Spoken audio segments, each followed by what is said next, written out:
Hey all, Mark Vega here. If you're new, welcome. If you've been here a while, well, you know how this always starts. Every episode of the Run Long After 60 podcast begins out on a run. Not in a studio, not behind a desk, but in motion. You know, sometimes climbing up, sometimes running down. Because the show isn't about speed or podiums or training cycle, but it is about staying in the game long enough to actually learn something that matters. My guest today is Samuel Hill, known to many as Ultrarunning Sam. He's a runner, podcaster, and longtime embedded voice in the UK trail and ultra community, especially around the Spine race. But before we talked, Sam had done something he hadn't done before. His first ever DNF. He had to drop out of the race 60 miles into the 108-mile Winter Challenger South race, part of the Spine family of races. It is brutal. Brutal. And he's an expert at that. So, instead of starting with an origin story or superhero story, as he starts his podcast, today's conversation started with today. What's it look like? How do you reflect on when things don't go right in races? What does it look like? He's been covering the Spine events for years. He's the first ever podcast in residence, and he's just an expert and a good, friendly, humble, funny guy. So I was really grateful and glad to be able to connect with him on the podcast. Sam has recorded hundreds of interviews. He posts consistently, he experiments, and he builds, not for scale, but for service. So this conversation is about running long, and it's about storytelling as a form of contribution. And it's about building bridges in the UK and the US trail community, where runners are everywhere. They might not be fast or flashy or on a podium, but they're deeply committed to staying connected with the community and keep bringing it when they can, as they can. As you get older, doesn't matter. We just got to move. Just move. So, however you're finding yourself today, moving fast, moving slow, just trying to stay moving at all, I'm glad you're here, and I think you're in the right spot. So with that, I think it's time. I think it's time for Samuel Hill, Ultrarunning Sam. It's time. Let's go, let's go, let's go.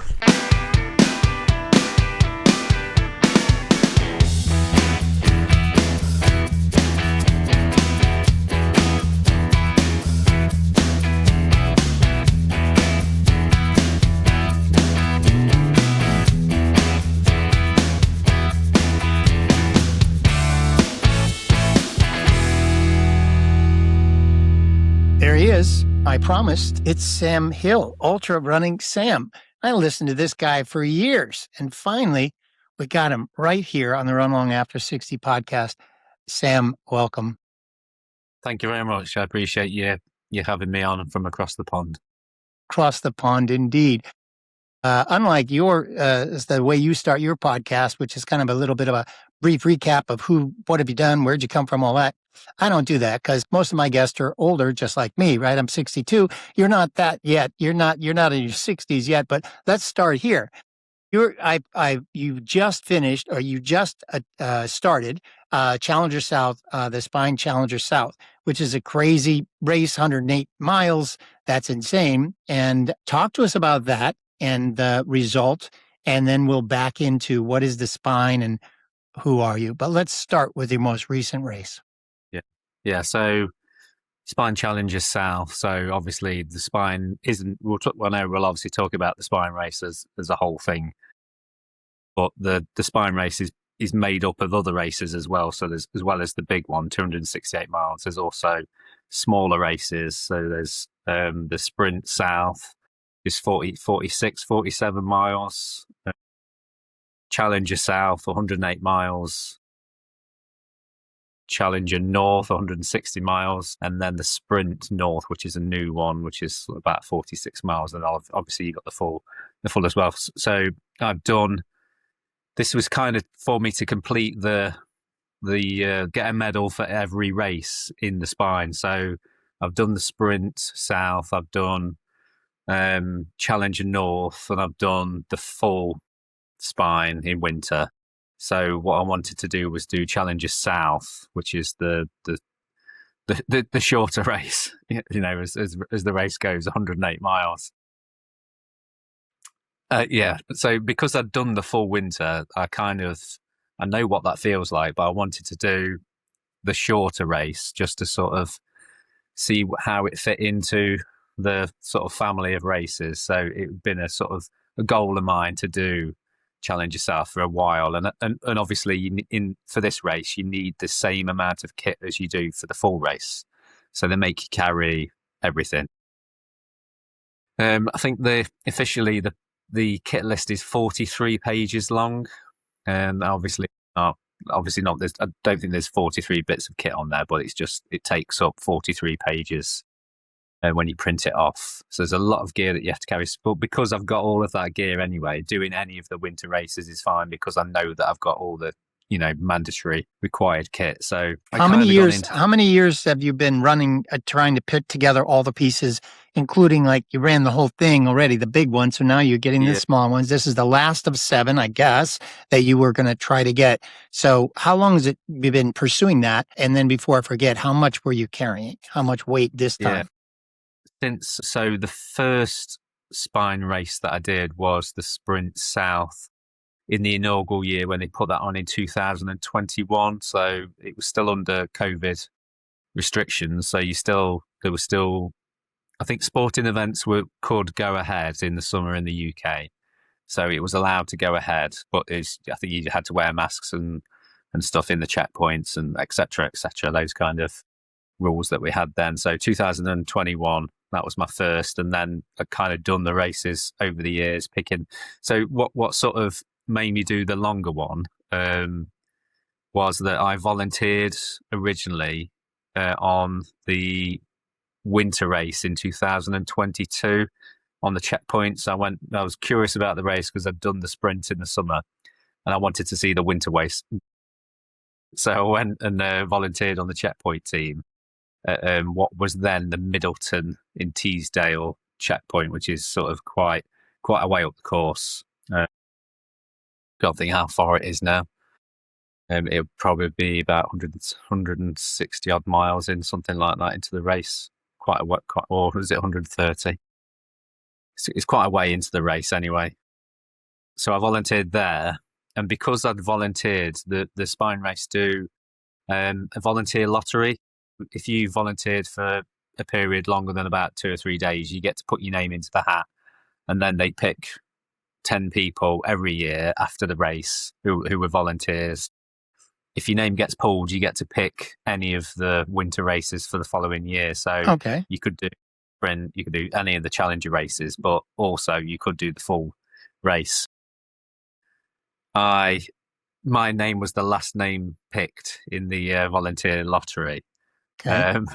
I said to my wife, I've been given this opportunity to pick one of the races. And she said, well, you may as well get your money's worth. So do the full race. So she surprisingly agreed to let me do the full race, 268. So that's how I got it to do the full race, the full winter race. And the kit is probably, I never weigh my pack. That's the thing. A lot of people are quite serious about getting the lightest gear and weighing it and making sure that it's light. So the thing that I spent quite a bit of money on was the sleeping bag. So you have to have a 0 degrees rated sleeping bag. And obviously they can sort of range from, like a few, sort of 500 grams up to like as heavy as you like, sort of thing. So the one thing that I treated myself to was a really good Criterion sleeping bag, and I can't remember what it weighs now, but it's not very heavy at all, and it packs down quite small as well. But most people, I think the average for the normal person doing the Spine or any of the winter Spine races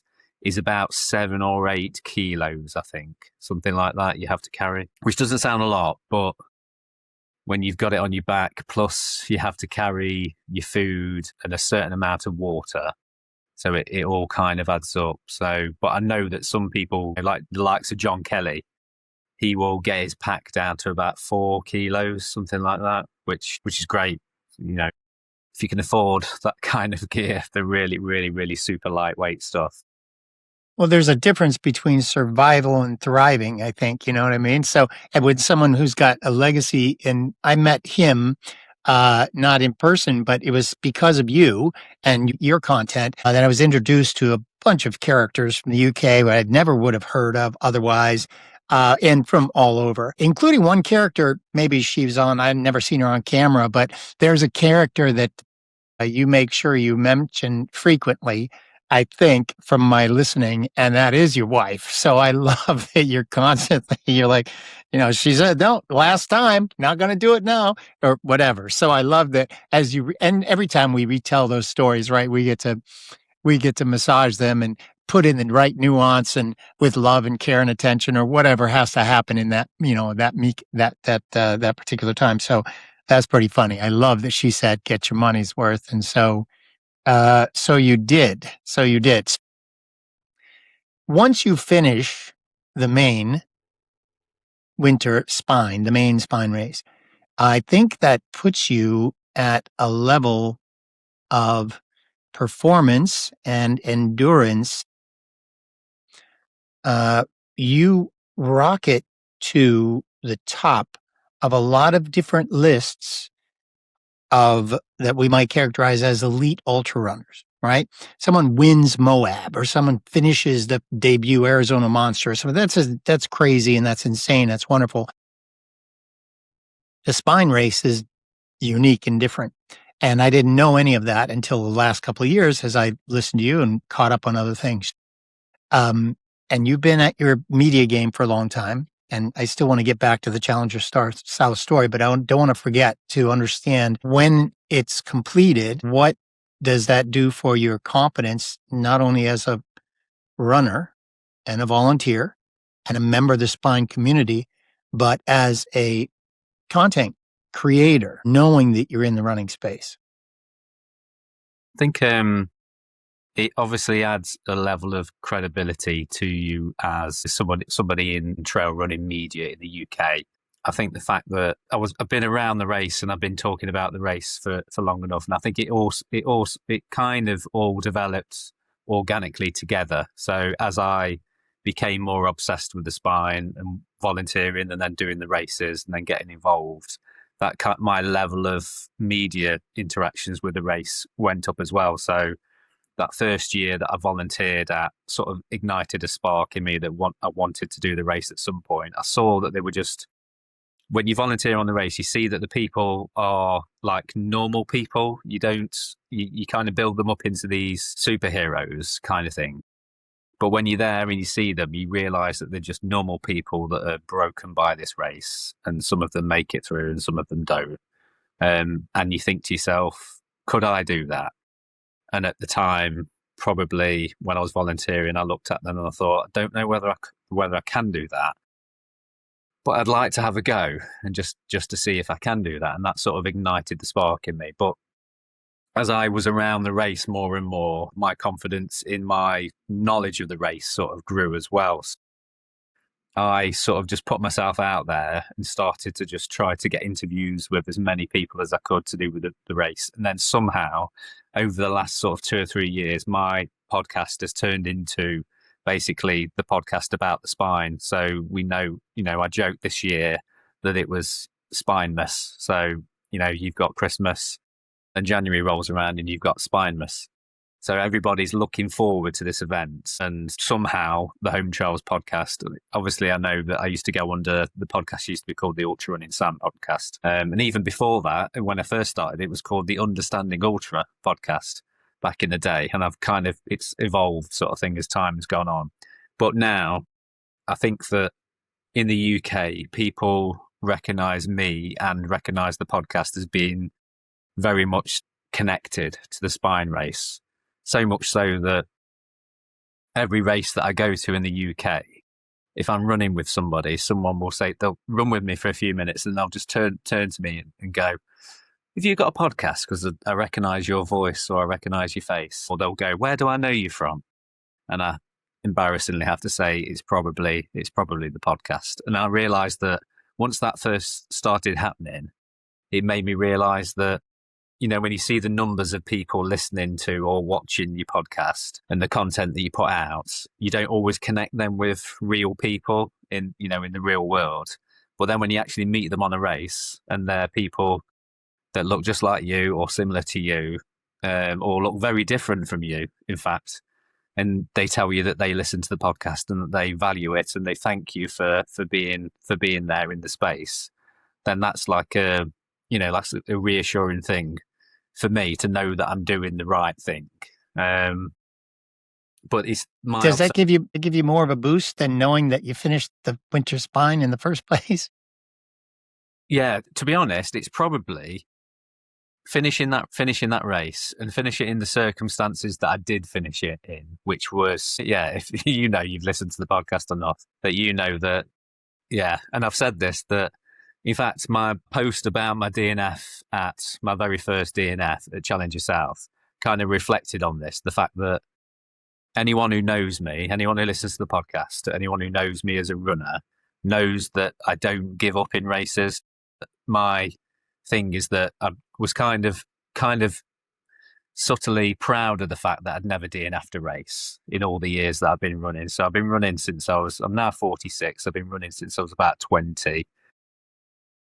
So it's quite a few years of running. And then the last sort of 15 years getting on to now of doing ultras.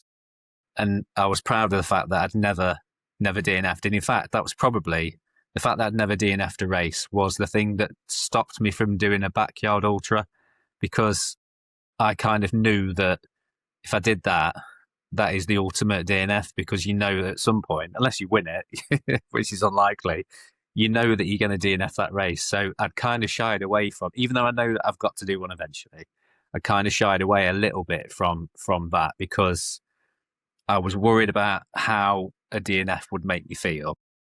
But also, now that it's happened to me, I've realised that I can now quantify a DNF. So I've realised, this is just my reasoning, I don't know whether this makes sense to you or not, that I feel that there's 3 types of DNF. This is probably just me making this up to reassure myself. So the first kind of DNF is where you give up. You can't go on, you don't want to go on, and you call it quits. You're like, I'm done with this race. The second one is when you have a legitimate injury that ends your race, or you feel that it's not safe to continue because you're going to injure yourself even more. And then the third type, which will never happen to me, is if you're an elite and you know that you've got the opportunity to race elsewhere, you probably didn't pay for your race, so it's not as important that you finish it. So if it's not going the way that you want it to go, you can walk away from the race and go to another race. So for me in my head, this is, whether this is right or not, I've kind of reasoned that these are the three ways that I see DNFs now. Yeah, okay. And I kind of feel okay that mine comes into the second one, where it was an injury that would have, if I'd continued, would have got worse, and I could have put myself potentially out of running for a few months. But I know that other people will look at it and go, well, you probably could have carried on, because I've heard the stories of how you carried on with an injury before. And I put this in my post, that in all my years of running, I've never DNF'd, never wanted to.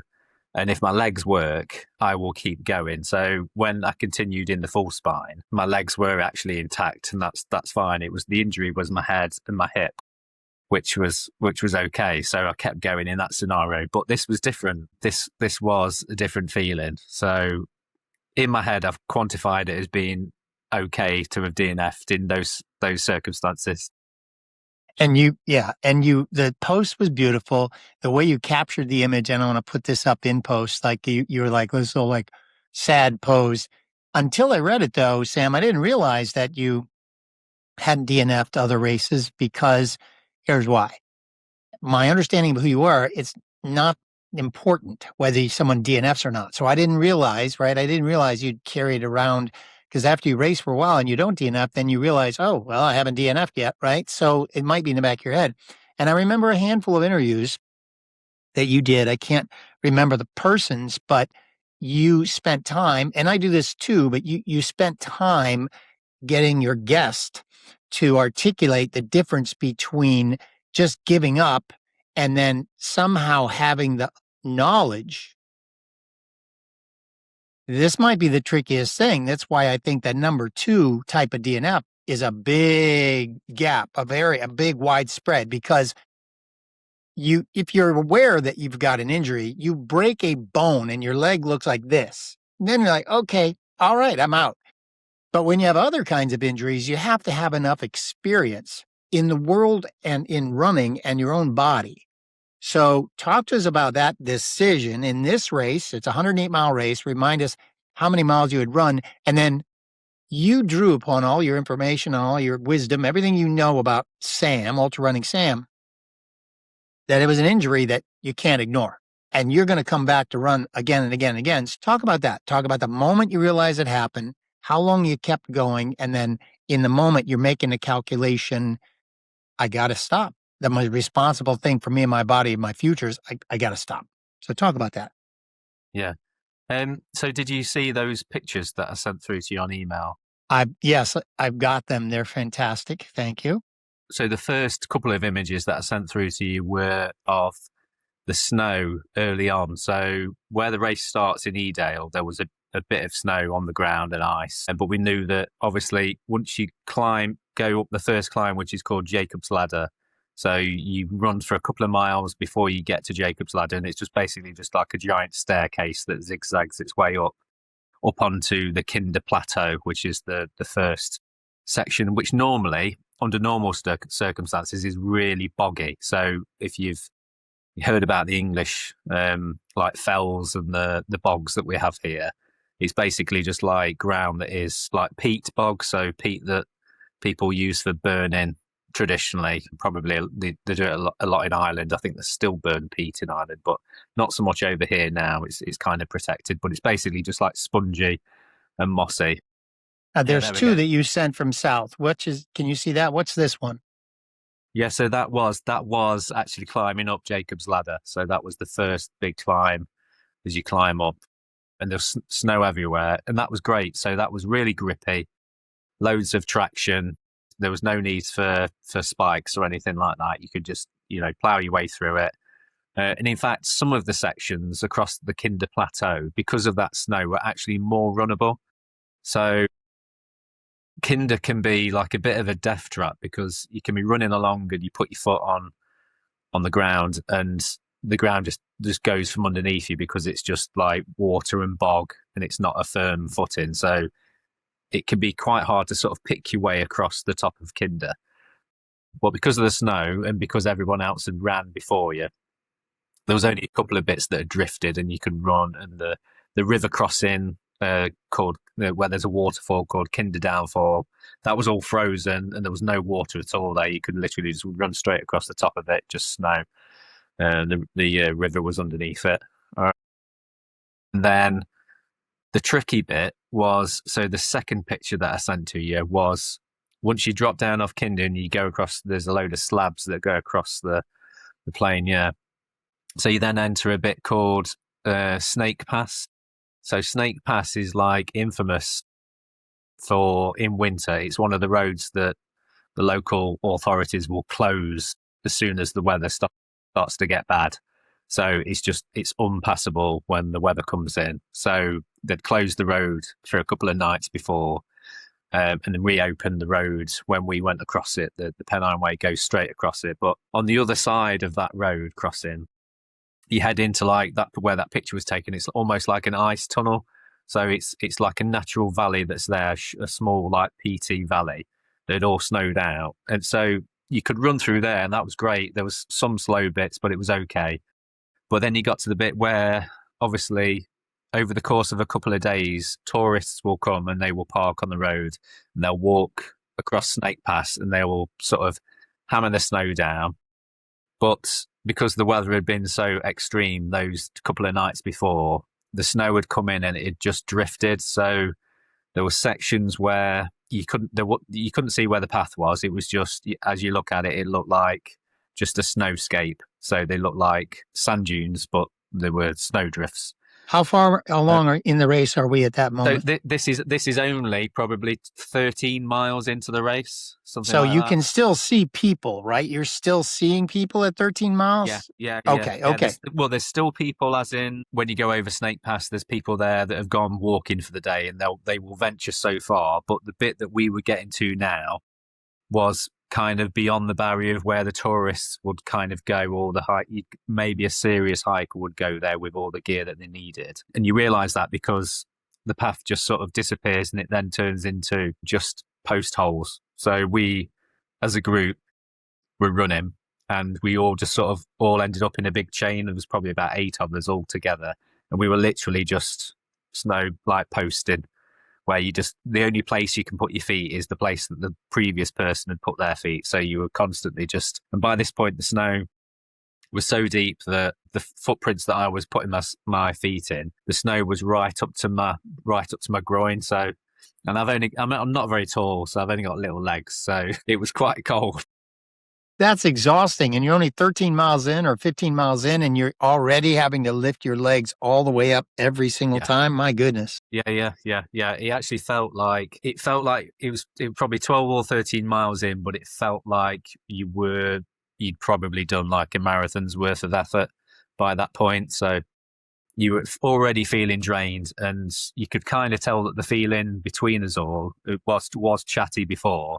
And it kind of gone to the kind of realization where we're just like, if this is what the course is like, then I'm starting to worry whether we'll even get to the checkpoint, let alone get there within any like reasonable time. So basically what happened was I was following somebody, and there was the path kind of dipped and went up the other side, and I put my foot where I thought was a good, firm bit of snow. As I put my foot into this hole, it just collapsed and my whole leg went, and the whole of me sort of went into a snowdrift.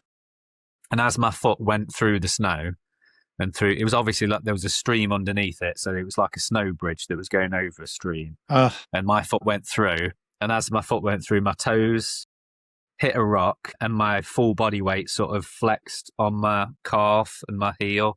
So it was like an overstretch of all of the, basically like your rear, what do you call it? Your posterior chain. So all of my calf, my soleus, all the way up through the back of my hamstrings at the back to my glutes at the back. And it felt like it had stretched to the point of it was about to snap in that moment.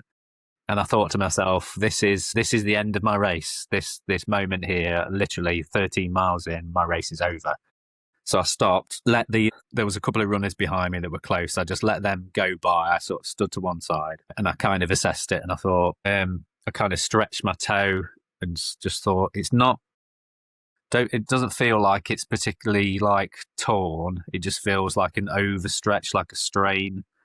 Okay. And I thought, what I'm going to do is just continue on at this slow pace and just see how it feels. So I just carried on. And within about 10, 15 minutes, the pain sort of disappeared. And I thought to myself, well, we're okay. We're going to be all right. Okay. I thought I'd dodged a bullet there. Yeah.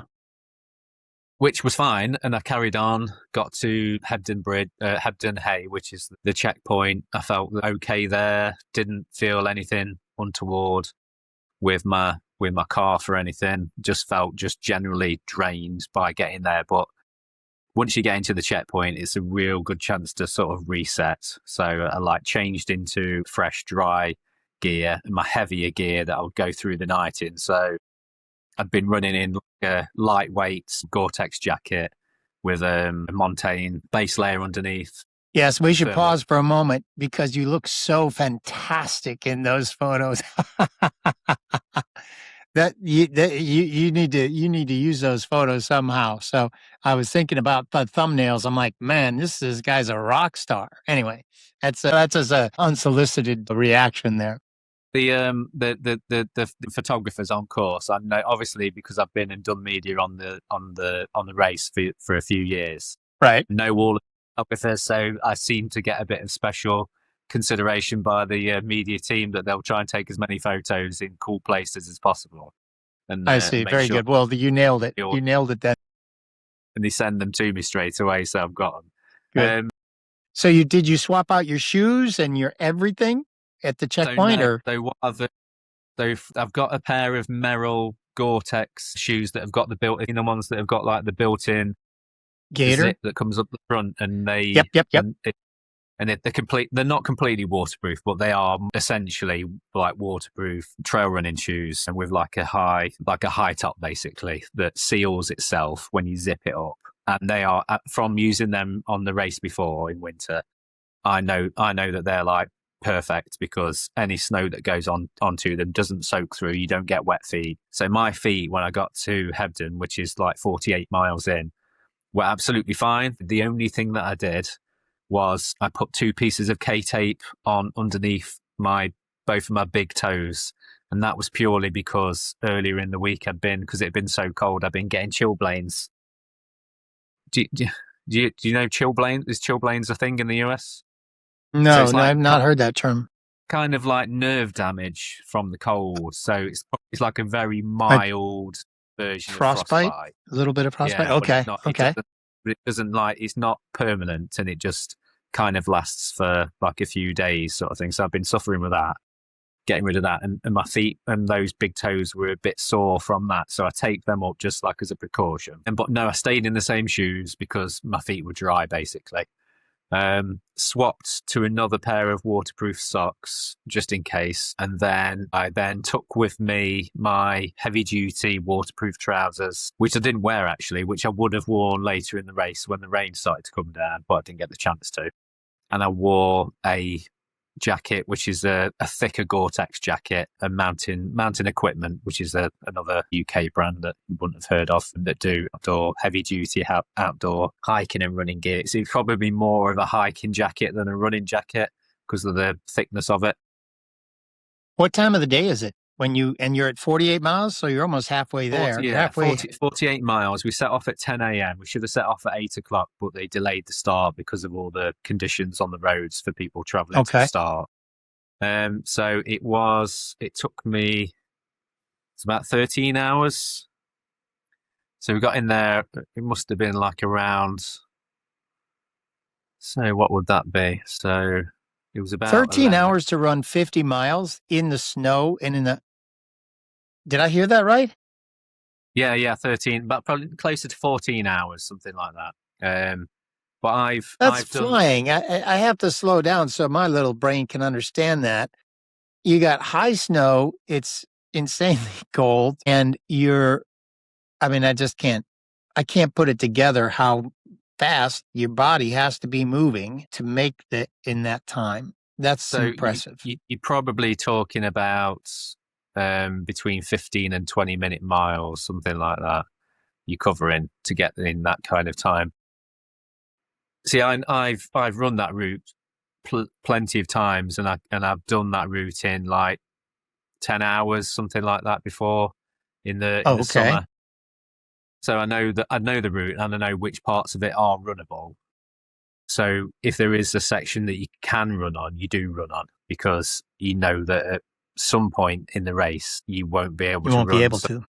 You run when you can run, basically. So yeah, I was quite happy with getting there in that time. So it must have been about 10:30, something like that. So yeah, is that about right? So it's dark, it's night, you're changing into the cold weather. And how long do you take at the checkpoint before you just take off? How long does it take to get yourself prepped to get back out there in the cold? So there's certain things that you've got to do anyway. So the guys at the front who want to be in and out as fast as possible still have to go into the checkpoint. They still have to get whatever gear they need for the next section, because nobody's going to get into that point and just carrying on. They just need to swap over, probably swap batteries, charge something for a few minutes. And then they have to go through another kit check. So they make sure that when you leave that checkpoint, they give you a random kit check of all the things that you're carrying, which there are, obviously there's numerous. We talked about the 43-page kit list. They will pick random things off the list to be checked, but there will also be things that are connected with the conditions that you're going to face. The things that they checked on this kit check before you left were they made sure that you got your ice spikes, like either micro spikes or so Yak Tracks are a brand that people use, and then there's Cartula micro spikes that I use. And they also check that you've got your bivy bag, so that if you're in an emergency, you're carrying your bivy bag that you could sleep if you do in the elements. And then they check that you've got enough calories with you that you've got to take between each checkpoint. You have to have a minimum of 1,500 calories with you, like sort of made up of different foods. So even if you want to get through that checkpoint as quickly as possible, it's still probably you're going to be there for at least 15 minutes while you sort out gear. But for me, I think I'd sort of aim to try and getting in there at about 10:30, 11, something like that. I aim to try and be out the door again around midnight. And I think somehow I was around midnight, probably 12:30, something like that. Why did you describe it as random checks? Not everybody doesn't get a gear kit check? No, they do, but it's random as in it's random things off the list rather than so everyone. I see. Okay. Yeah, but it will change. So as the race sort of evolves and conditions change ahead, they will then change it to something that's specific to the weather. Like they'll double check, so they'll like change it to. So if it wasn't icy and it was just cold, they wouldn't be checking that you're taking your spikes with you. They will just assume that you'd got them, but because of safety, because they knew that it was really icy conditions overnight, that was one of the things that they put on the random check to make sure that you got your spikes, to make sure that you'd got them to hand. So that was one of the things they wanted to know, that you'd got them somewhere where you could get to them. If you weren't wearing them going out of the checkpoint, you had to show that you got them somewhere where you could access them. So as well as using a 20-litre pack, I also use a 3-litre waist belt as well. Over the years, I've kind of perfected in winter races, the things that I keep in there are all the things that I want to get out quickly. So extra gloves, batteries, head torch, food, and my phone that I keep in there. But I also had space for my spikes, and my spikes were there right in my waist belt, so that I knew that as soon as I needed them, I could just stop, take them out, put them on, put the bag away and off, and then vice versa, take them off as well. Because I don't, if you've ever ran in spikes before, but they're not the most comfortable thing to run in. They're quite uncomfortable because the way that they fit onto your shoes is they're like elastic and rubber, and then they're like chain underneath with spikes attached to them. So even with the thickest soles, in modern shoes, you still feel them when you're running on them. So even if it's soft, you can feel them. But as soon as you hit like sheet ice, they work wonders. They're great. They stick in. But you feel every part of that chain under your foot sort of hitting the ice. So again, another thing that affects you in the race. So you've got people that drop out of the race purely because of the damage that's been done to the bottoms of the feet. So one of the things that people don't talk about is, and this is something that happened to me in the full race, is that my feet were fine during the race. I had a few blisters. One notable one where my toenail was floating around in a bubble of a blister. But on the whole, my feet were generally okay on the winter race. But afterwards, you have like a sensation of your feet, the bottom of your feet feeling like completely numb. And that lasts for months. It doesn't go away like within like a few days. It's literally there for weeks and weeks and weeks. And you kind of don't really notice that it's getting any better. And then one day you wake up and you're like, oh, I can feel every part of the bottom of my foot now, which is strange. Yeah, there's a word for that, and why it's escaping me, I can't tell. But ultras, Jeff Browning has it, Jeff Carmeyer used it. Well, I can't remember what the word is, but it's a word that says it takes till Christmas feet, or something like it takes months before you can feel your feet again, right? Yeah. And you did a great interview. I think mine came out days after you did. Yours came out when you interviewed Dr. Tanya K. Olson, the foot doctor who was at Michigan Bluff. And your interview with her she's just full of energy and really great. And I love, as you described to her, the fantastic that you made it through the race. And then, but yeah, your feet, just because you felt fine and you finished, the feet had to recover.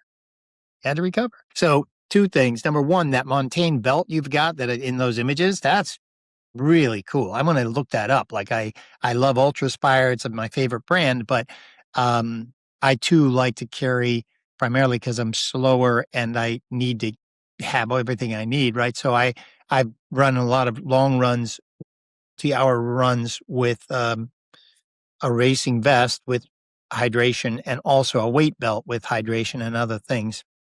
So I'm going to check that out. It looks really good. So you leave the station, 48 miles in.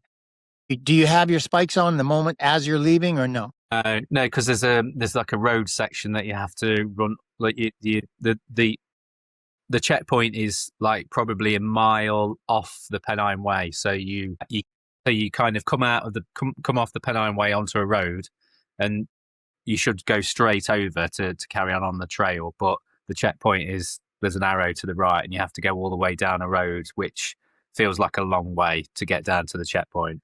Obviously, you have to do that in reverse to get back up to the trail. Yeah.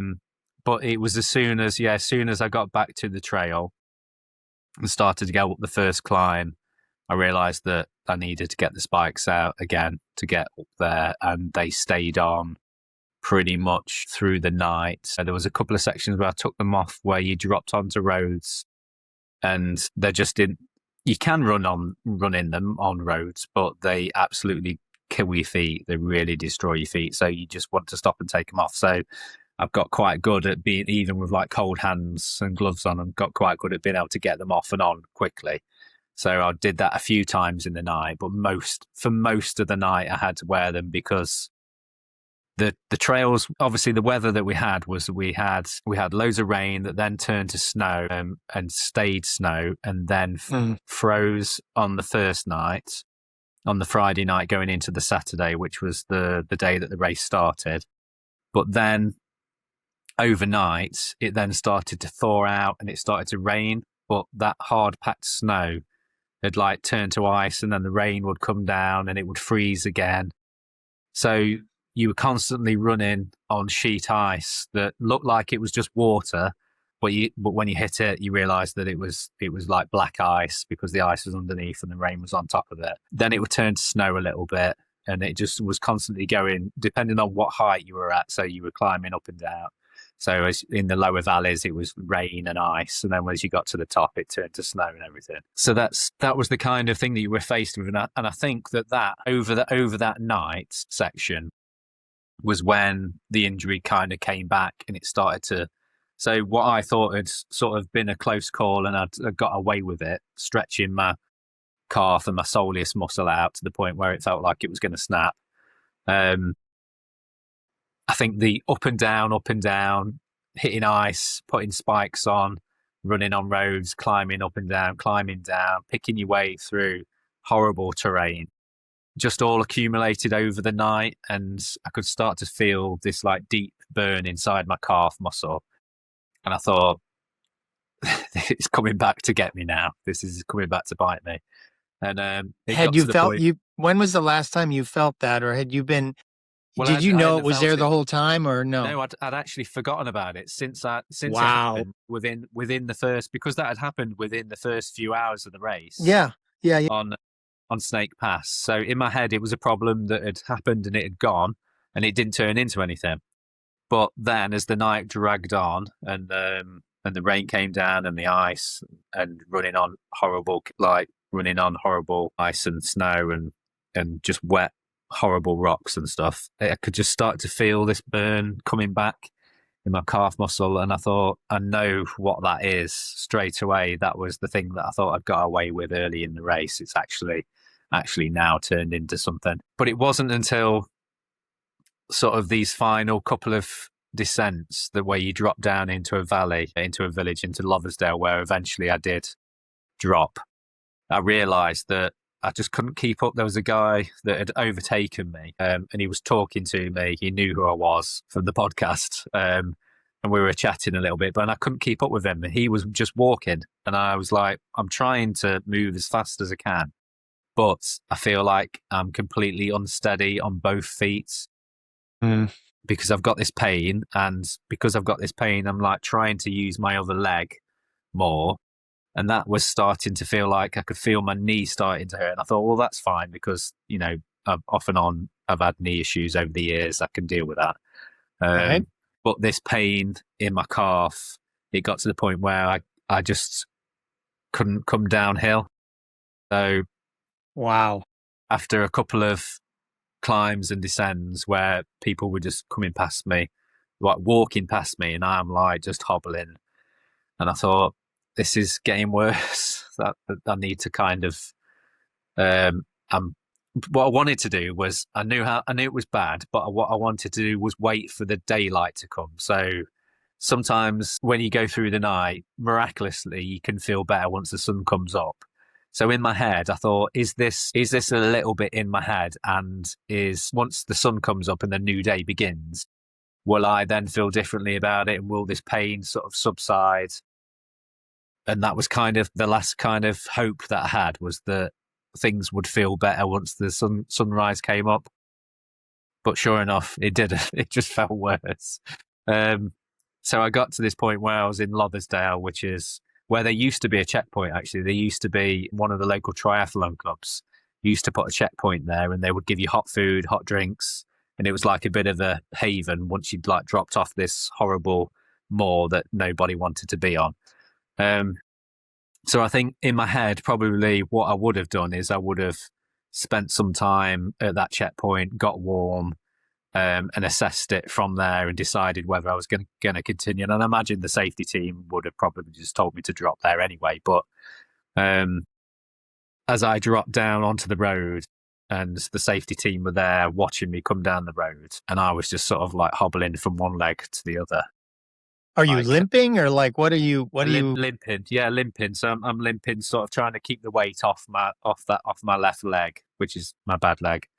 And I'm sort of limping, and then I'm hobbling because all of this force had kind of gone through my other leg because I've been overcompensating.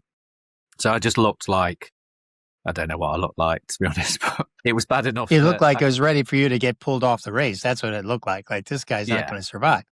Yeah, so the safety team kind of just looked at me and it was like, are you all right? And I was like, I want to say that I'm okay because that would be my normal reaction.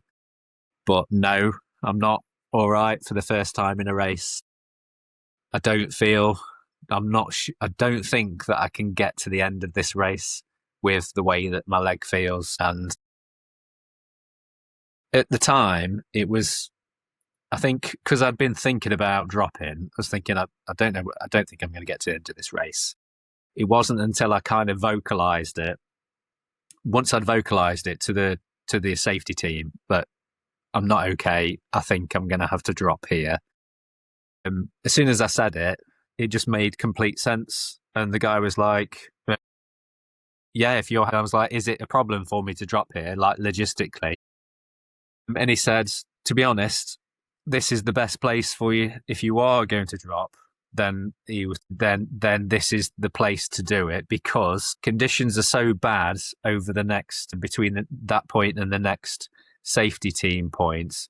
It's so bad that even the safety team got stuck in the morning because the roads were so bad that even with 4x4 trucks and snow chains, they still couldn't get out of the village. So he was saying, if you're good to go, then I would then carry on. But if you've got even a doubt that you've got an injury that's going to get worse, logistically, this is the best place for you to drop. And I thought, well, that's kind of made my mind up for me. I don't want to put my own pride, my selfish pride on somebody, potentially putting somebody else in danger that's got to come and rescue me from the middle of nowhere when they look after themselves in that situation as well.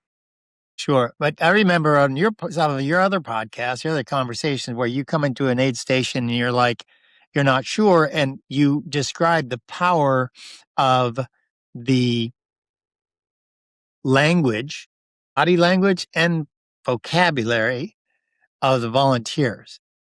So you might come in there thinking you're going to drop, even though you've never DNF, whatever. You come into a race, you're like, oh, you just feel like this ain't happening. And the interview the volunteers are like, have some soup, sit down, get warm, changes, and just that little moment of pause, like, wait a minute, okay. So, but what you just described, that's a guarantee. I mean, I think the longer we're already convincing ourselves we should stop, but we're fighting. No, I'm not going to list. That's ridiculous. That's my own brain. So when a volunteer outsider who cares for you and his job is to make sure you're safe. When that guy says, well, if you're going to drop, now's the best time to do it. That's all you could hear. I think, Sam, after you hearing that, it would be impossible to make any other decision. What do you think? Yeah, you're right. Yeah. And I think it was also, there was quite a few people dropped at that point. I heard afterwards as well. When I heard other stories, I was like, where did you drop? And they're like, Lothersdale. And I said, oh, did they say the same thing to you? And he said, yeah, that they'd, because they'd actually further up, and there was two, this is how bad it is. So there was two sections that were diverted. And normally, in the spine race, there's normally only one or two sections that if the weather's bad, they'll divert it. One of them is Pen y Ghent, which is one of the big climbs. And that is, I've been up there plenty of times, and that is a nasty, nasty climb. You basically like graded scrambling to get up the front of it. So if the wind is going in the wrong direction or there's ice and snow, then there's an absolute no-no, because you need climbing gear to get up there in winter if it's covered in ice. And then the other one is, what's the other diversion they put in? The other one is Cauldron Snout, which is where you follow the river, and then there's a waterfall that you have to climb up the side of. And I've been up there a few times, and I know that even in the summer, it's like quite a hairy climb to get up the side of it. So they're the two that can be diverted. But there was talk of more diversions because of the weather. So one of the diversions that was put in was the next point that I was going to get to, which was Malham Cove, which is like a prehistoric waterfall that just the water had changed direction and gone underground. So all of the rocks are all there. It's a waterfall, but there's no water that goes over the top of it, apart from like in really harsh winters when there's water running off the tops of the hills. So they diverted that. So that was a sign that they weren't sending you up Malham Cove. They were sending you along the road that goes around the back of it, knowing that it was carnage. They were just talking about a race that only happened last week, right? And so, yeah, there was carnage. This is tough. Of all the races that you've experienced, and had you run up that in the summer, saying you run on that part of the 108 miles before. Yeah, and well, even in the full winter race, I'd gone through that section. So in my head, I'd gone through that section from Hebden to Lothersdale, like in like a click your fingers, and it was done. But the conditions were so horrific that it felt like by the time I'd got to Lothersdale, I already felt like I'd run 100 miles. And this was 60, I think when I checked my watch afterwards, it was like 68 miles, 67 miles, something like that. But it felt like, at that point, I felt so destroyed by just the conditions, by, this injury that had come on. I felt like I felt when I got to Hawes, when I did the full race. And I felt absolutely, I felt worse, and I'd only done sort of 60 plus miles rather than, getting to Hawes and doing 108 miles in the full race. So I think this will be one of the races that will be talked about as far as conditions for the Challenger South, because the difference is that the full spine starts the next day. So they started on the Sunday morning. So by the time they started, a lot of the stuff that had caught us through the night had been washed away by the rain that had come through, so lower down. But they still had to fight through the snow drifts early on because they were still there. But the same thing happened last year, is that Challenger South just got absolutely hammered in the first 24 hours, and a load of people dropped out of it because of the weather conditions and everything. And then the full race had a better race because things kind of leveled off and the weather calmed down, because I'd been like hoping that the weather would be cold and crisp, and I was happy that there was going to be snow because it doesn't bother me. What I didn't want was driving rain. And for months, or like in the lead up to this race through November, we'd had torrential rain for weeks and weeks and weeks. And I was thinking, this is good because it means that the weather system is getting all the rain out of its system, and then Right. It'll be crisp and cold, and everything will be good. So I was quite happy with it being cold, but it was kind of like another level of the great British weather attacking us. I think it's a great piece on your mantle, this DNF, because as you just described, and we all have to acknowledge this, when you do multi-day races or things that turn into a multi-day, we certainly don't control the weather, no matter where you are in the world. And so today's race and conditions can only really be best compared using today's race and conditions. Yeah. You can't, right? And so your story is robust and even made better now, I think, because of this, because you've been there so many times. It's like you can't make some assumptions. And I can only imagine the type of, it's the last one you hadn't done. You'd been there before. You prepared for months. It's in your blood. You represent the spine community. You are the spine community. And then you get this. And I think it's great.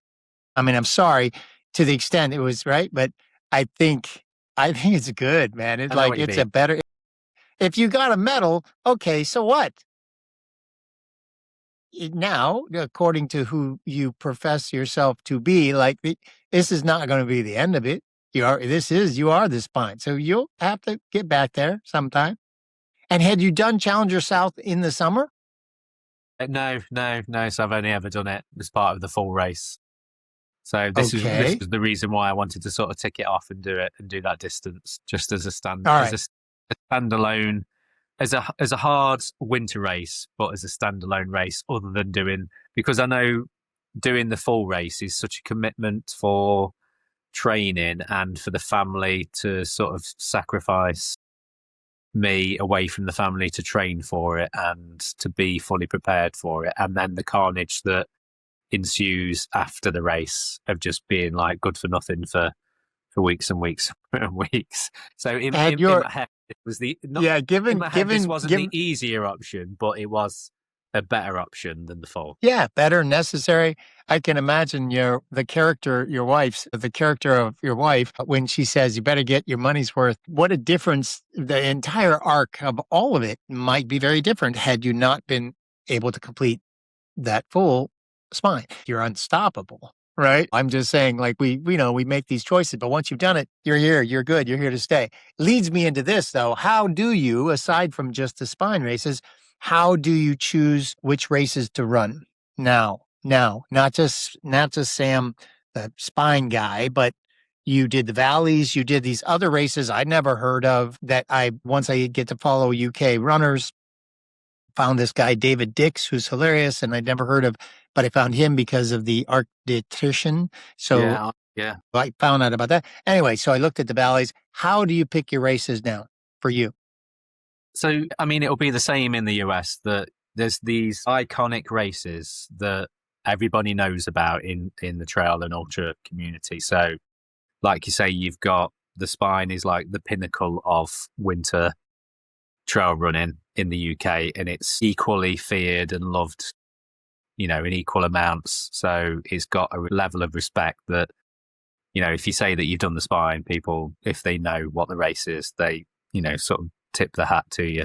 Then you've got races like, the Arc of Attrition, which is another winter race, which is quite brutal. Not as big a climbs, but they're short and sharp because it's a coastal route. Then you've got things like Centurion races. So the Centurion races like a part of the world's trail majors, aren't they? And they are probably more like a traditional 100-miler that you would sort of see in the US. I think they kind of base themselves on Western states to be that sort of 100-mile point-to-point race that anyone can sort of get into and have a go at. But they're all the ones that people they're like the marquee races, like the Dragon's Back. Have you heard of the Dragon's Back? The one that goes through Wales. Races like that. You've got Cape Wrath, which is like a race across Scotland.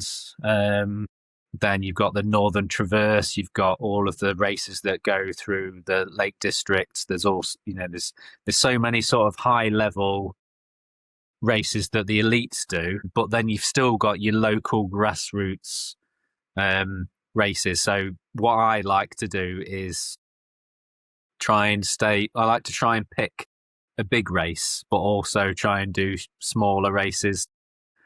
Like for this year, in the lead up to knowing that I was going to do Challenger South, my year was kind of planned out by what I intended to do was do the summer sprint race in June, but I couldn't do that because of a weird injury that I'd got. So I had to knock that race on the head.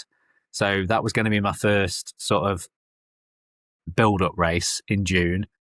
Then towards the end of November, the start of November, there was a race that I did in the Lake District with Ranger Ultras. So Ranger Ultras are like a grassroots race company in the Peat District. So where Edale is, it's classed as the Peat District. So the spine sort of starts there and goes up through, obviously, like the Pennines go all the way up the spine of Britain. But the first section is called the Peat District, and it was the first national park in the UK. So his races, so Stu Westfield has got a race company called Ranger Ultras, and he puts on ultras all around the Peat District, and he's got kind of like a good reputation locally. In fact, he used to be head of the safety team on the spine race, and he sort of parted ways with the spine and sort of did his own thing. So he's got his own race company. So a lot of the races that he puts on are in the same area as the spine. So you get to run on some of the same trails anyway. So they kind of all fit in really well. So when I sort of pick my years, I'm kind of looking at doing one kind of bigger marquee race and then do smaller ones. So I did that in November. That was the Peaks South and North, so it's a 2-day race, but you can choose to do one race or the other. So I chose to do the race on the Saturday, so that was like a loop in the lower section of the Peak District, and then on the Sunday it's a shorter race in the northern part. I chose to do the longer race on the Saturday as part of my build up, and then I'd also picked to do a Lake District classic race, which is called Tour de Helvellyn. So the lakes are obviously like trail running mecca in the UK. Everybody goes. Right. Everyone goes there for races. It's where the Bob Graham Round is. It's where there's all these challenges and everything. Not every year, but in the summer and in the winter. So in December, they put on this race called Tour de Helvellyn. So it's like a lollipop shape route. So you run from near Penrith, which is sort of northeast of the lakes, and you run down and you sort of go over all these valley passes, and then you end up at the side of Helvellyn, which is one of the bigger mountains in the Lake District, and you kind of go up around, almost go to the summit, but you don't quite go to the summit. You drop down the other side, do a loop around the mountain, and come back over again, and back onto the out and back section back towards Penrith. And that is kind of like a Lake District classic race. So people will do that every year, like keep going back to that race. So that was kind of my final tune-up race before Challenger South. And everything had gone really well with that. I'd actually come out of that race. It was a bit slower than the last time I did it, but the conditions were really wet. So the previous time I did it, it was really icy and cold and crisp, but it was still quite grippy, so you could actually run quite fast. So this time I did it, I was probably about 40 minutes slower overall. So it's like a 38 miles, and there's about 8,000 feet of climbing, something like that. And it took me bang on 8 hours to do that. That's fast when you're running in the rain and the mud. There's a lot of mud. That when I looked at Lake Districts and looked at all these races, I think the more than the snow or more than the cold or more than the searing hot, just picturing those runners, losing your shoe because you step in the bog and their shoe like that. That's what I couldn't wrap my head around. Like, how are they doing this? So the moment my shoe comes off, you can't, you gotta deal with it.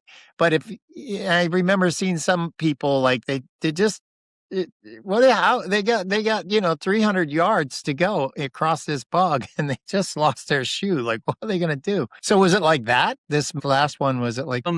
Some sections are like that, but a lot of, especially the parts around Helvellyn, are proper mountain, like scrambly kind of paths they're not muddy because they're rocky. It would 100% what you would call a technical route. So you kind of hop in one foot to the other, going, picking your way down. But at the same time, there's been so much rain that it's just running like a river under your feet. So as you're running down what should be a trail, it actually feels like you're running in a stream, basically. So within 30 seconds of starting the race, your feet were in a puddle, and that was it. They stayed wet for 8 hours constantly. So, Go ahead. Sorry, I was just going to say, but something I've realised that this year I've kind of sort of adjusted my training a little bit, because I used to. I know this is the sort of thing that you talk about anyway, with getting older and everything. I had years and years of sort of high mileage weeks, so I would sort of run between 70 and 80 mile weeks. And the majority of the success that I had at races, over the years, winning 50Ks and 50 milers and stuff, that was my kind of sweet spot. But as I've got older, I've had to adjust things. But what I have noticed is that I actually recover from races better now than I ever have done. So weirdly, this year I was worried about how I'd place these races in the lead up to Challenger South. I'd placed Tour de Helvellyn is, it's not an easy course, and it was bang on 3 weeks before doing Challenger South, and traditionally I would have thought that was too close. So 3 weeks between a more or less 40 mile race and then a 100-mile race. For me, 3 weeks should have been, I was sort of teetering on the brink of being able to recover between those efforts. But because I've adjusted the way that I train, and I don't train high mileage anymore, I've started to recover from races really quickly. So within a week of that race, because I knew I couldn't really take much time off, I kind of had a couple of days of just sort of lolling around, and then I was back into training again, and I had another couple of weeks training leading up to Challenger South. I think as I've got older and got a bit wiser with my training, although I have 100% have slowed down from what I used to be able to put down in a race, I think I'm probably a bit smarter with how I train, and I do a lot of strength work. Yeah, that's my question about that strength and nutrition and fueling. Has that all changed as you got older? Got smarter with that too, do you think? And does that all contribute to recovery? I think so. And I think one of the things, I always sort of kind of dismissed supplements as being a thing that would make any real difference to me. But one of the things that I picked up this year, which I don't know if you sort of picked up on it, so when there was interviews with Tom Evans, with him winning UTMB and everything. And UTMB, yeah. Yeah, so all the training that he'd done, doing lots of weighted vests and stuff, doing like strength training and everything. I've been doing strength work anyway, so that wasn't the kind of thing I picked up on. But I interviewed his nutritionist, so his name's gone out of my head now. Can't remember his name. The nutritionist or the strategist that did him and Ruth Croft too? His nutritionist. Okay. I can't remember his name now. I'll remember it at some point. But he sort of went through the things that he was recommending for Tom, and one of them was creatine, and how that can sort of help with explosive. Obviously, that's been researched for years, hasn't it? Been used by all sorts of athletes. But one of the other things that he recommended was beta alanine. Started using that, and I actually felt like that has really helped me recover running, weirdly. And I've never ever put sort of stock in a supplement having that much of an effect, but it seems to work on the level. So the difference between creatine and that is the way that it buffers lactate. So one of them buffers it in the muscle and one of them buffers it in the bloodstream. And I can't remember which way around it is. I think it might be creatine does it in the muscle and then beta-alanine does it in the bloodstream. I think that's right. Yeah. And for some reason, I feel like since I started taking that, I seem to recover a lot quicker from things. Whether that's just I don't know. Maybe it's what it could be as well is that I'm sort of clutching at straws because I've had a few years sort of off on with injuries. So the thing that's sort of affecting me now is the calf injury from Challenge Yourself. I overcompensated with my other leg, and that was traditionally my knee on my right leg has been the thing that I've had trouble with for the last couple of years. Just from genetically, I think in my family, all of the men have all had bad knees. So it's just obviously if I'm an ultra runner, that's going to speed that process up. So I kind of had a few dodgy years of not consistent training. So maybe just that I'm starting to get back to more consistent training now that I've lowered my mileage, and because I was kind of all or nothing. So I look back on my glory days of where I was doing 70 to 80 miles a week, and I could pick a race, train for it, and know that I would be in contention to be at the front at the very least, maybe even within a chance of winning something. But then getting injured, I kind of threw that away, and I was kind of like, I didn't want to accept that I wasn't as fast as I used to be. And I was like, well, once I'm well, then I'll be able to train to that same level again and I'll get that speed back. But I think maybe now I've kind of realized that speed hasn't come back yet. But what I need to just get back is the consistency that I used to have. So even if it is lower mileage, just it being consistent is the thing that's going to give me results rather than waiting for the perfect scenario of when everything's working great and then doing high mileage, because those days are gone now. Exactly. And I think the research in the last year or two, the entire universe of the knowledge base of ultra running is accelerating. Speed's accelerating. When I watched your Finn Melanson interview a year ago, or recently, but it was a year ago, even then, we're constantly saying that. And it's true because we are getting smarter and smarter about how we do what we do. So I think now we have a responsibility to be able to trust and rely upon different types of supplements, not from social media, but doing some real research and, looking at research articles and listening to people like Jason Koop and others like him, right, over time. And I think when we see real results, we can choose how to, adjust. But I want to say this before I forget, your fitness was perfect. You ramped up to Challenger South from what I can see, and we only know what we tell the world, right? So for everything I see and hear and reading between the lines, because sometimes we don't want to admit to ourselves that it's okay, right? Even your post with the sad face, yeah, it's sad the DNF, but really, you crushed that race. It was an impossibility outside of your control when you stepped down into that drip, didn't know what was underneath it, even though you'd run this course many times.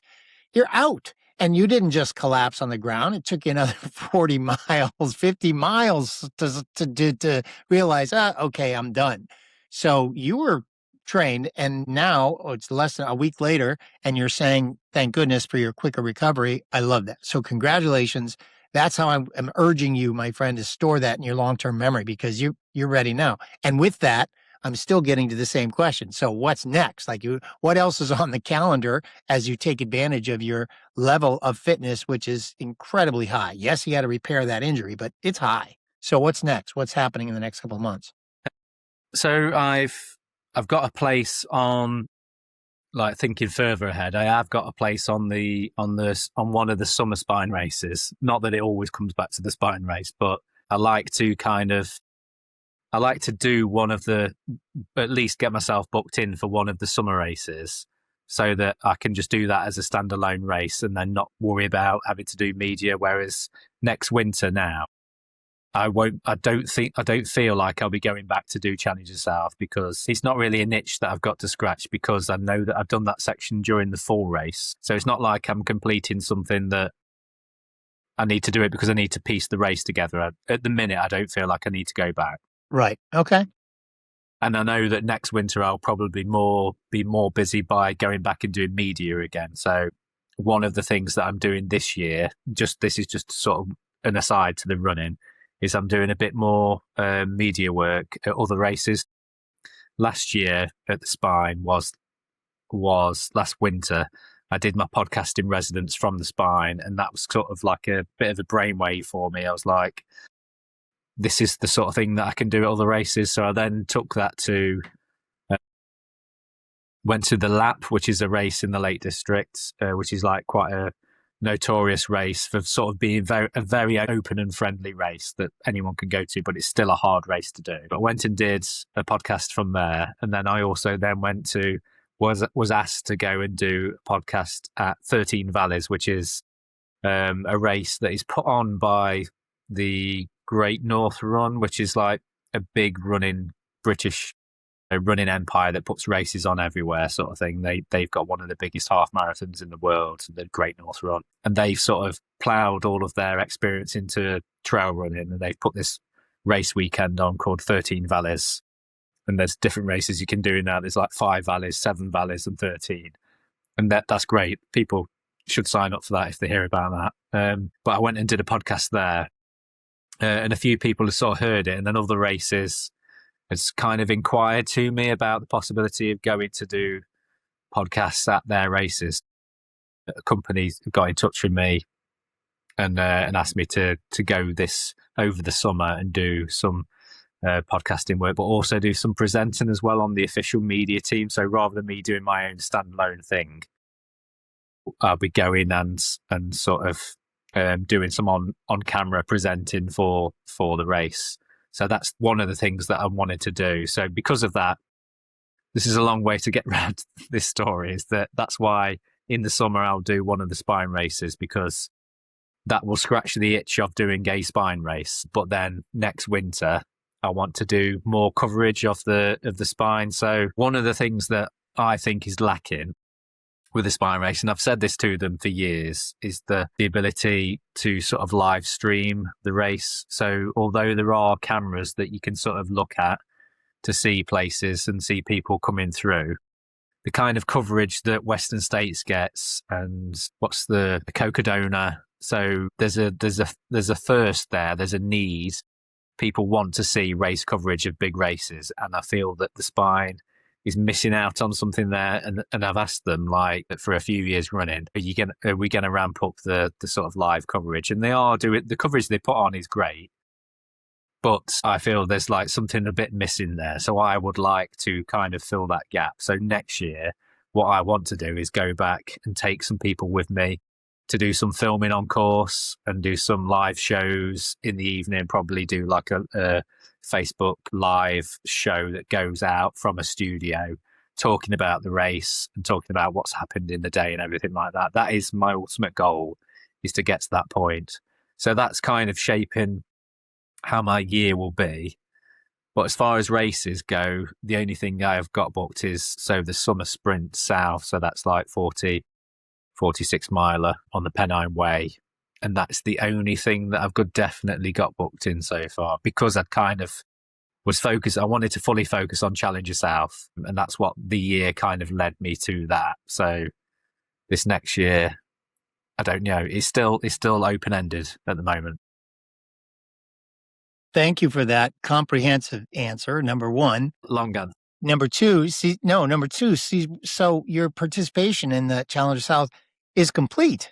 I mean, that's it. You did it. Like, so the story is so perfect and complete. I would not have known about the 13 Valleys. I wouldn't have known about the laps had it not been for your content and then related content. When I hit down a rabbit hole, like, what the hell is this? What's the 13 Valleys? Oh, look at this. So heard a handful of interviews now. And so now, and also when I first looked at the Spine, I went to the Spine Oregon, like, oh, I should come and do this in the summer, so I'll be ready to do it in the winter or whatever, all those little machinations. But I listen to a lot of podcasts, and I want to say something really very affectionate here. Okay. Your delivery is very British. It's not polished American flow. It's measured. It's sometimes awkward. It's Yeah. sometimes beautifully blunt. And so I'm here to cheerlead you on and encourage you, Sam, that that is a feature of your craft, not a bug. And so and it first came to me as I'm listening to, you've struggled with what to name the shows, right? And I could, as you're interviewing with a guy who's running the spine and you're, or whatever that is, you're like podcaster in residence. Now it's Home Trails, part of the Home Trails media family, blah, blah, blah. And you were saying all this and, interviewing people at the race, right, while it's happening. And so I hope you can hear what I just delivered to you, because it is spot on. Don't change it. Yeah. Just know that's a feature of who you are as a media creator. So bravo. Does that sound right? Can you hear what I'm telling you? Did you hear that? And I know what you mean exactly, because and I've just said it then. So I joke with people when they talk about the podcast that I was like, that I say all the time, and it's not very polished. One of the things that people keep saying to me is that they love to listen to the Home Trails podcast because it's very normal and it's very like you say, it's very, very British sounded. I mean, but I love all of the US podcasts. So I listen to like Free Trail, Swap with David Roach. I was a big fan of the Science of Ultra before that disappeared. So Jason Coop's podcast before he stopped, more or less, to stop doing that. Yeah.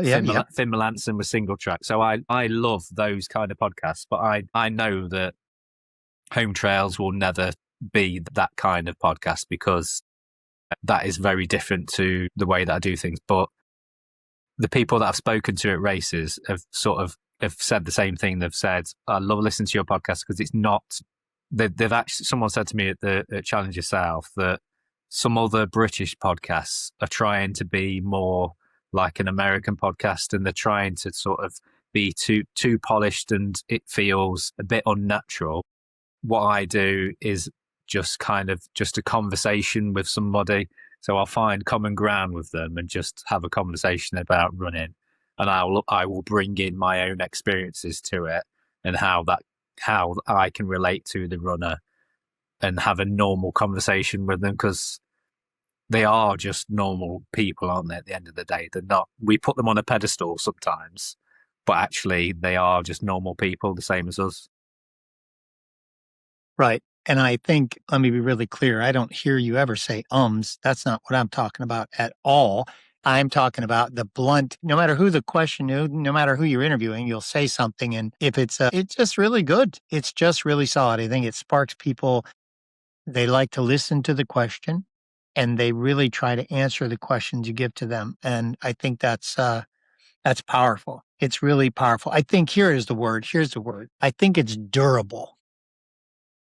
Your approach and kind of what you do is the way you build, and it's building too. It's durable, because when you listen to something that's 3 years old versus 2 years old, versus in the last month, and when you listen to the podcast in residence, and I'm pretty sure when I heard it, I was like, okay, I get how this guy's just going to keep coming back. He's just going to be consistent. He's going to keep going.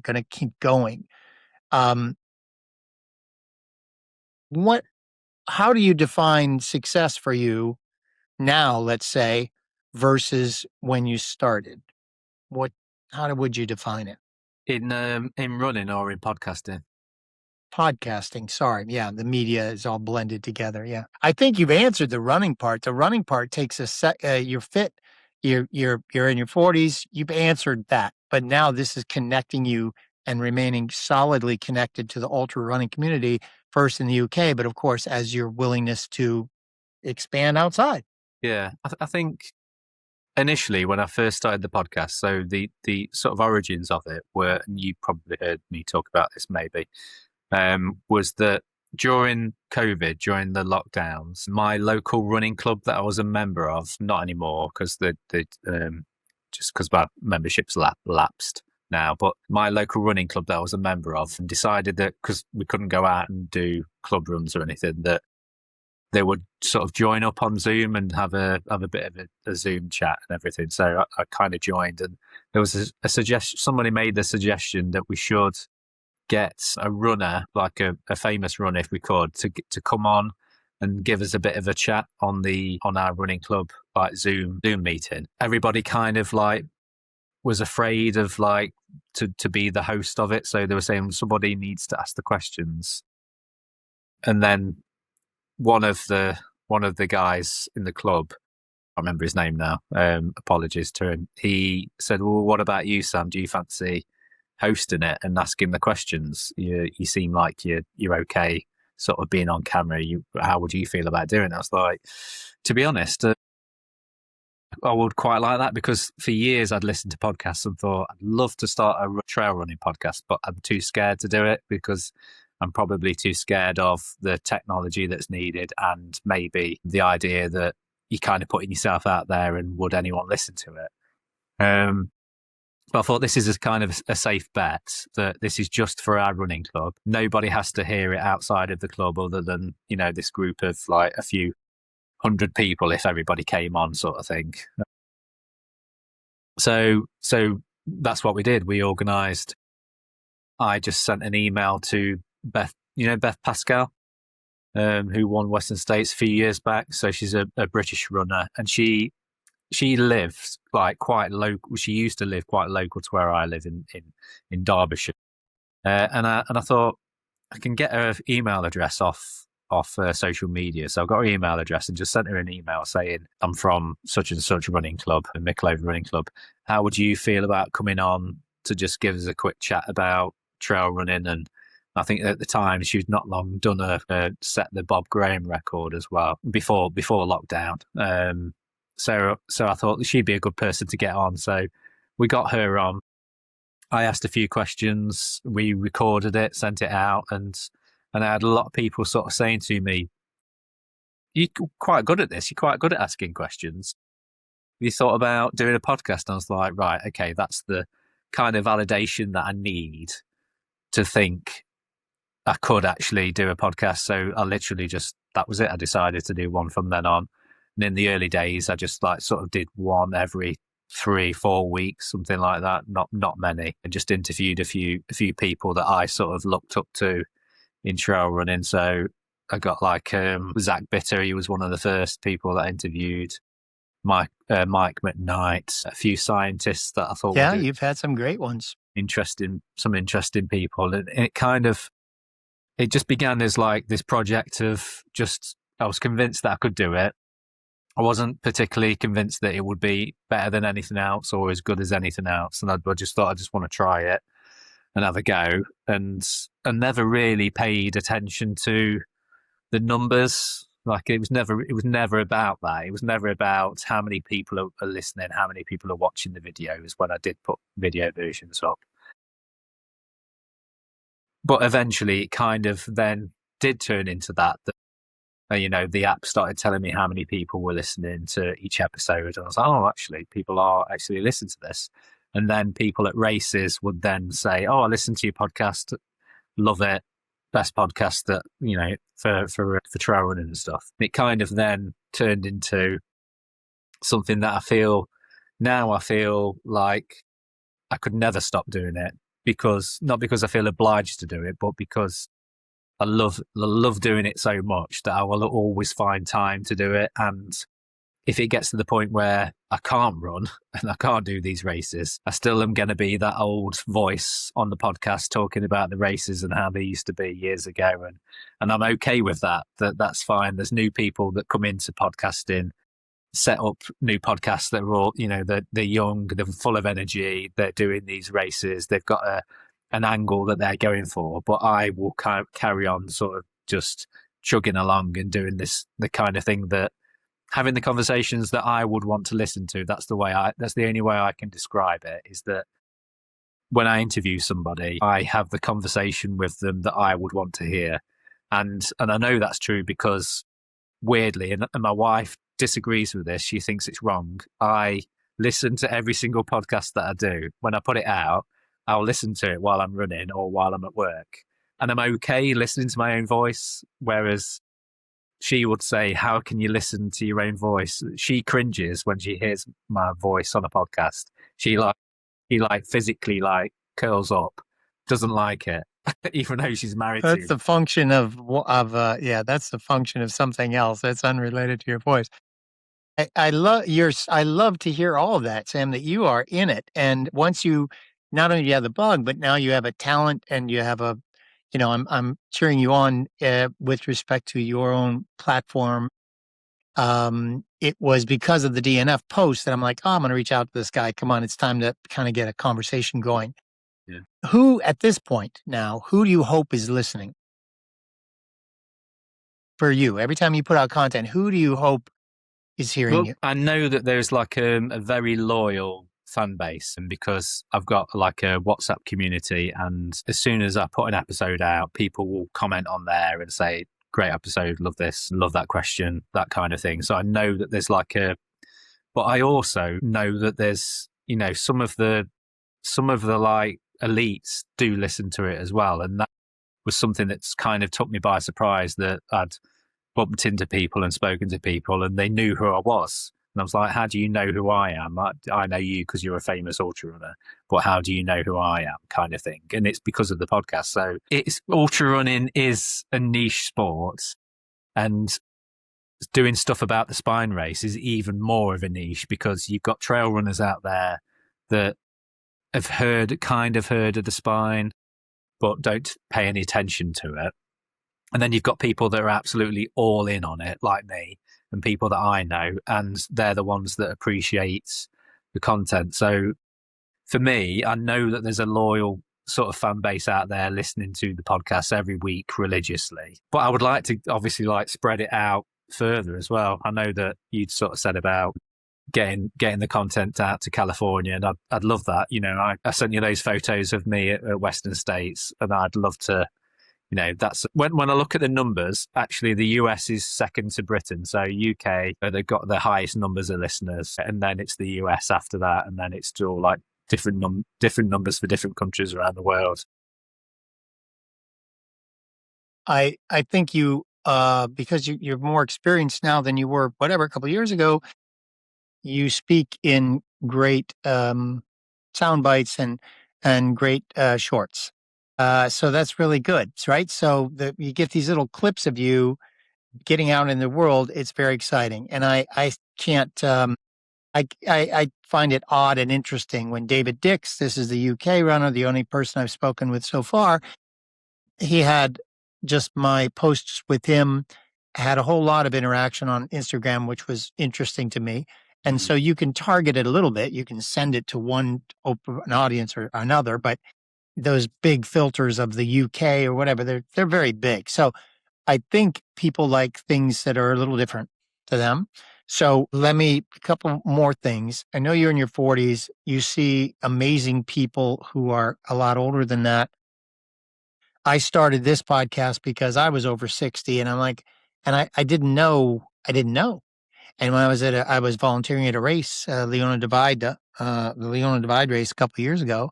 And I was at a aid station, the 92-mile aid station. This guy over 60 was like coming through, finishing a 100-mile race.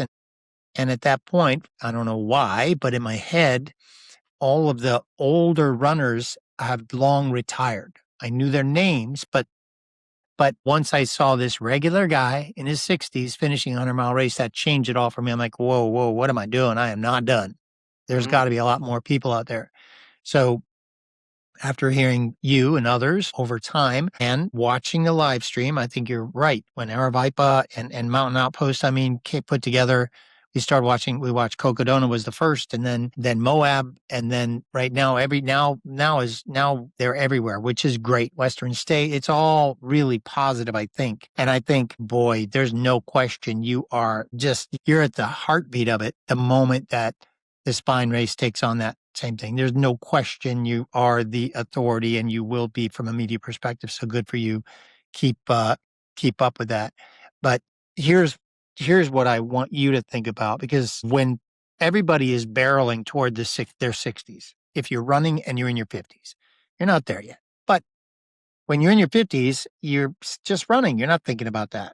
But I'm inviting you now, after this long precatory statement, how should older runners, what do you think about this? How should older runners think about contributing to the community of ultra running, including running? Well, I mean, as long as my joints will let me, I'm the same. I want to keep running as long as I can. And when I see people like Jeff Browning and Ludo winning Hard Rock, like for the second time, I remember seeing him at Western States when I came out, and he like absolutely outsprinted me on the track. I was filming him, and he literally sprinted around that track to the finish, and I struggled to keep up with him. And I'd only sort of been at that point, I'd only run sort of like 20 odd miles sort of thing during the course of the day doing the live stream camera. Mm-hmm. So I think and over here, so like Damien Hall, who's obviously a big name at the Spine, he's in his 50s now. I feel that you can still run fast in later years, in your 50s. You know, I'm not sure about going into your 60s, but I know of, you know, people that are still classed as being like elite or sub-elite in their 50s, doing great things. So for me, I want to keep running as long as I can, as long as possible. But I accept that at some point you do start to slow down, and then it then becomes more about sort of adventures and goals for me. So I know that the Spine race favours a measured approach, and you know, we've seen that, you know, in the last 24 hours. So Eugenie, who was leading the race by sort of 6 or 8 miles, which in the Spine is a long way, and he dropped out at Hut 1, so about 15 miles from the end, and he dropped out of the race, which you just think is like unfathomable that someone could drop out of a race. But the guy who won, Sebastian, the French guy, Sebastian Raikon, is it?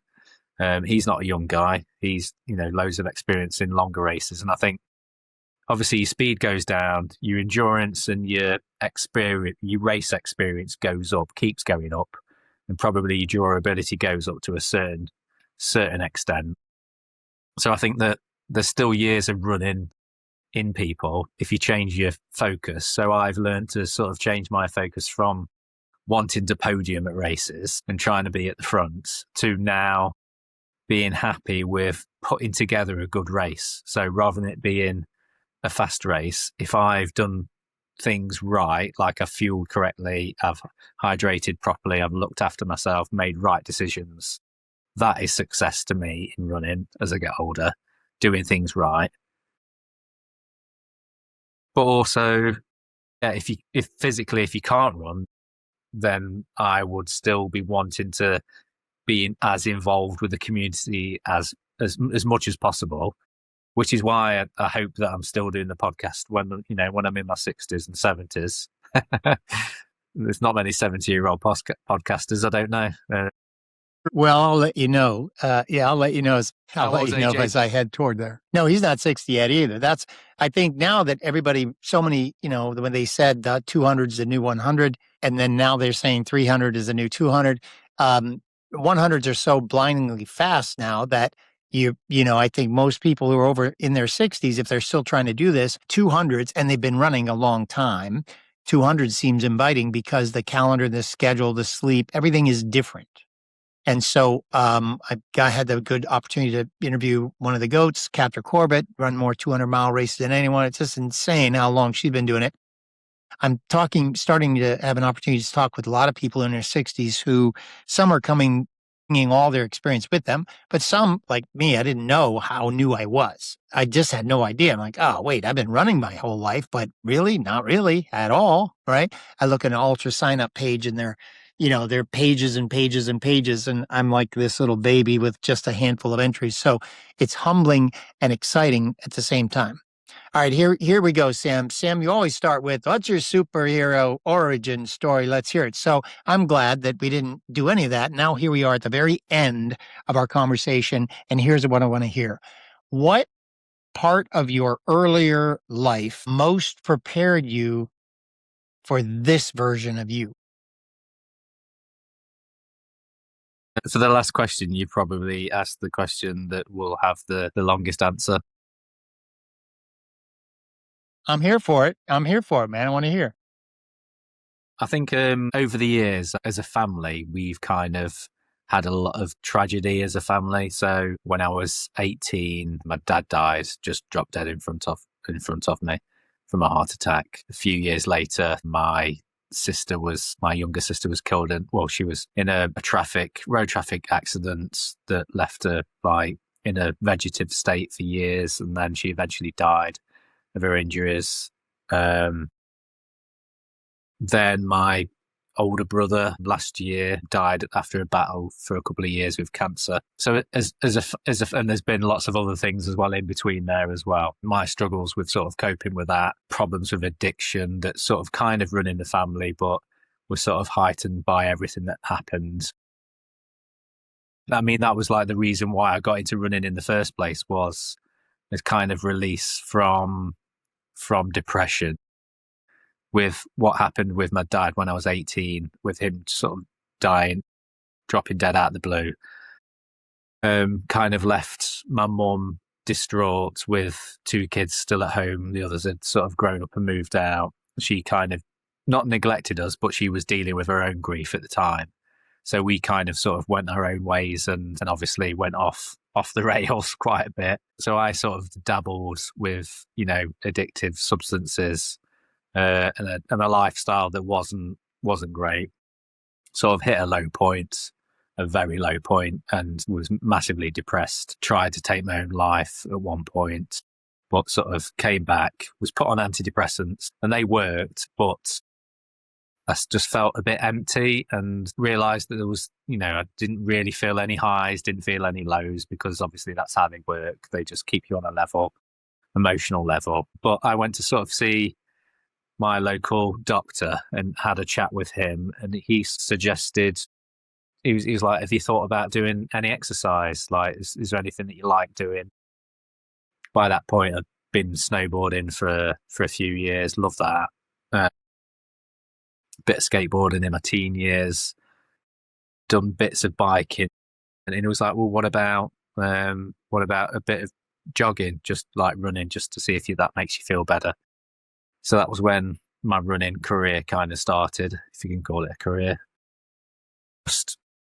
Just to kind of just level myself out. And it was the thing that eventually, within a few months, got me off antidepressants. And it was basically that was where my love of running came from. And I kind of made like a bit of a promise to myself that as long as I could run and do things physically, that would be the thing that keeps me sane. And I think over the years, that has been the thing that has made me sane. But also, those things that have happened to me over the years have kind of compounded in the family, we call it the hill grit. So the family name, Hill Grits, like being able to sort of overcome adversity is kind of built into us, because our lives have been, tragic at times. And I think that the ability to sort of persevere with life and continue is just built into us, which is why ultrarunning kind of felt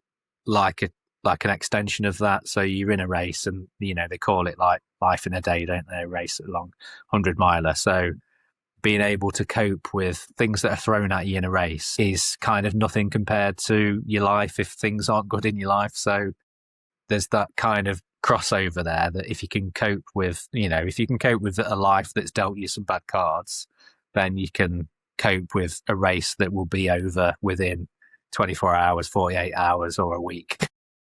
Nothing can be as bad. So I think my life has kind of pushed me into this sort of area of life and endurance sports, because my ability to sort of suffer and persevere is there. Does that make sense? Well said, my friend. Yes, 100% it makes sense. In every story you tell about suffering, or including, your foot crashing through the snow and tearing up your calf and letting you, take 50 miles to decide, it's messed up. I do not have the resilience, and that word is overused sometimes, but it's really what it is. You go through the loss and trauma, and then we deal with it or we don't, but it never leaves quite exactly, right? You have to ultimately deal with it. So well said, crystal clear, and much appreciated. No problem. So thank you, my friend. It's been really good to hear you and see you and answer the questions for the first time. I like that part. Let's definitely keep in touch. Appreciate it. Of course we will. All right, go out there, run once you're recovered, and I'll see you on the trails eventually. Even if it takes me a while to get out there, I'll see you out. I hope so. It'll be great to have you over here. Yeah, anytime. Okay. All right. Take care, Sam. Cheers. Thanks, mate.